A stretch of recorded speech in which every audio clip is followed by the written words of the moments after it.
Bonjour à toutes et à tous, c'est Amphi94. On se retrouve en ce mardi 16 octobre 2018, tout simplement pour parler de Felinferno. Felinferno est tout simplement mon coup de cœur de la 7ème génération, bien que le tout premier était Archiduc. Et après plus mûre réflexion, Felinferno reste le Pokémon que j'adore.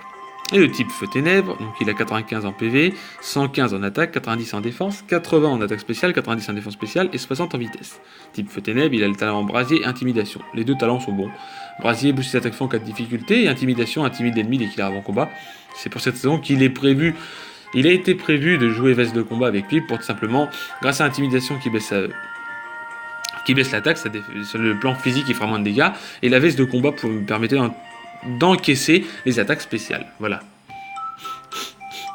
Du coup, c'était pas mal. Il est nu, il a tout simplement l'immunité psy, il résiste au type ténèbres, au type feu, au type spectre, au type plante, au type glace et au type acier.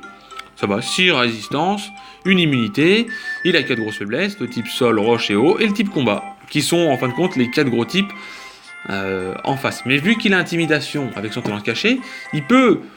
Parce que le type eau, il se jouera forcément spécial, mais le type sol, roche et combat se joueront la plupart du temps physique.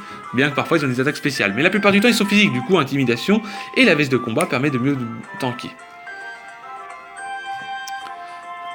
Mais sinon il a aussi d'autres trucs. Il a tout simplement de bons points de vie, des défenses correctes, une bonne attaque, même une très bonne attaque, un double type bon offensivement offrant de nombreuses résistances, un très bon talent intimidation qui permet de baisser l'attaque de chaque adversaire en entrant en combat, comme Eturaptor et beaucoup d'autres Pokémon.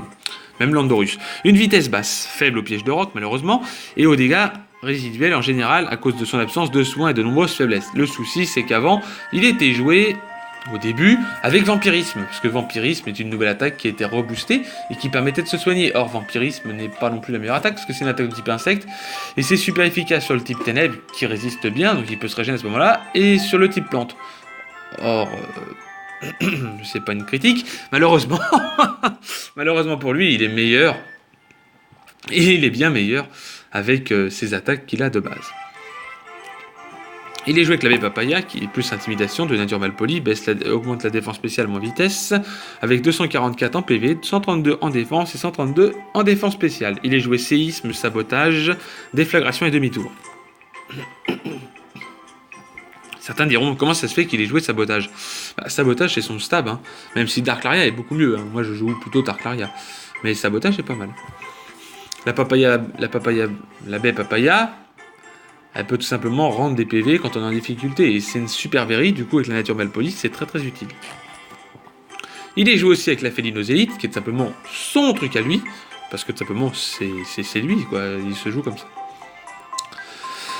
Donc il le joue jovial avec le talent intimidation, plus vitesse pour attaque spéciale, 252 en attaque, 4 en défense et 252 en vitesse, avec Danse Lame, Séisme, Bout de Feu et Darklaria, avec le talent intimidation et la Félinozélite qui lui permet de faire de gros dégâts. 185 je crois. Comment dire, ça fait hyper mal. Voilà. Les partenaires idéaux sont Sinistral qui résiste bien aux attaques eau et sol, tout en les immunisant aux attaques de type combat, qui pourrait tirer des Entrizar grâce à son atout rapide. De son côté, Felinferno résiste aux attaques glace et feu, auxquelles Sinistral est faible. Donc c'est très bien. Farfadouille résiste aux attaques combat, eau et sol, et peut également retirer les Entrizar grâce à Anti-Brume. Felinferno peut se débarrasser des types acier pour le gêner. Et des Pokémon gênants. Ce duo forme également un bon moyen de prendre l'initiative des demi-tours. Le canon est immunisé aux attaques au sol et résiste aux attaques combat, étant type insecte. Il profite également de demi-tours, lent à Felinferno, pour rentrer sur le terrain plus facilement. Le canon peut se débarrasser des Pokémon comme Flagados, Rhinoceros, ou Ecosphère, ou encore Nosferalto gênant Felinferno. Voilà, c'est tout pour Felinferno. J'espère que cette vidéo vous aura plu. Felinferno est mon starter favori de la 7ème génération. Dans tous les cas, je suis super content de le trouver et j'admets que c'est simplement le Pokémon qui peut être très très fort en cas de difficulté. Bien que demain, nous parlerons du meilleur starter de la 7ème génération, Oratoria. Si cette vidéo vous a plu, n'hésitez pas à lâcher un grand like. Et je vous dis bye tout le monde et on se retrouve demain avec Oratoria.